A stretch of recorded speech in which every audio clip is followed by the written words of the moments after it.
మనం ఉల్లిగడ్డ పకోడీ అయితే చేయబోతున్నాం. ఇప్పుడు ఉల్లిగడ్డ పకోడీ చేయడానికి మనం ముందు ఉల్లిగడ్డని ఈ విధంగా కట్ చేసుకోవాలి. దాని తర్వాత గోధుమ పిండిలో కొంచెం ఉప్పు, కారం, పసుపు, అల్లం వెల్లుల్లి పేస్ట్ని మనం దీనిలో వేసుకోవాలి.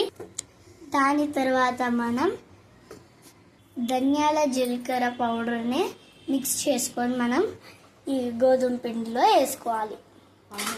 ఇంకా నెక్స్ట్ మనం దీన్ని బాగా కలుపుకోవాలి, అన్నీ బాగా మిక్స్ అయ్యేలాగా. అప్పుడే మనకి మంచి టేస్ట్ అనేది వస్తుంది. తర్వాత కట్ చేసుకున్న ఉల్లిగడ్డల్లో దానిలో వేసేసుకోవాలి. దాని తర్వాత మనం ఇలా మిక్స్ చేసుకోవాలి. తర్వాత కడాయిలో కొంచెం నూనె తీసుకొని దాన్ని బాగా వేడయ్యేలాగా హై ఫ్లేమ్లో పెట్టుకొని దాని తర్వాత కొంచెం వాటర్ మనం గోధుమ పిండి ఇంకా ఉల్లిగడ్డల్లో వేసుకొని మిక్స్ చేసుకోవాలి. ఇక్కడ చూపిస్తున్నట్లుగా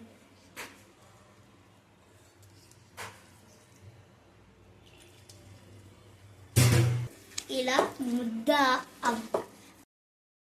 మెల్లిగా వేసుకోవాలి ఫ్రెండ్స్. స్పూన్లో ఇలా బుడగలు వచ్చేలాగా మంచిగా కడాయి నిండా వేసుకోవాలి.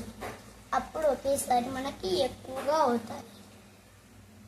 అప్పుడే మనకి ఎక్కువ అయ్యి ఈ కలర్ వచ్చేదాకా మనం బాగా ఫ్రై చేసుకోవాలి ఫ్రెండ్స్. లేకపోతే కరకరలు ఆడదు. టేస్ట్ ఎక్కువగా రావాలంటే ఇలా మనం ఈ బ్రౌనిష్ కలర్ వచ్చేలాగా మనము దీన్ని ఫ్రై అయితే చేసుకోవాలి. ఇంకో సైడ్ కూడా తిప్పుకొని మనం మంచిగా కాల్చుకుంటే ఇంకా కరకరలాడు అదిరిపోతుంది. ఈ బ్రౌన్ కలర్ వచ్చే వరకు మనం బాగా వేడి చేసుకోవాలి. ఇంత బ్రౌనీస్ వచ్చాక మనం దీన్ని బయటికి తీయాలి ఫ్రెండ్స్. ఇలా తీస్తే మనకి కరకరలాడుతూ ఉంటుంది. చూసారా?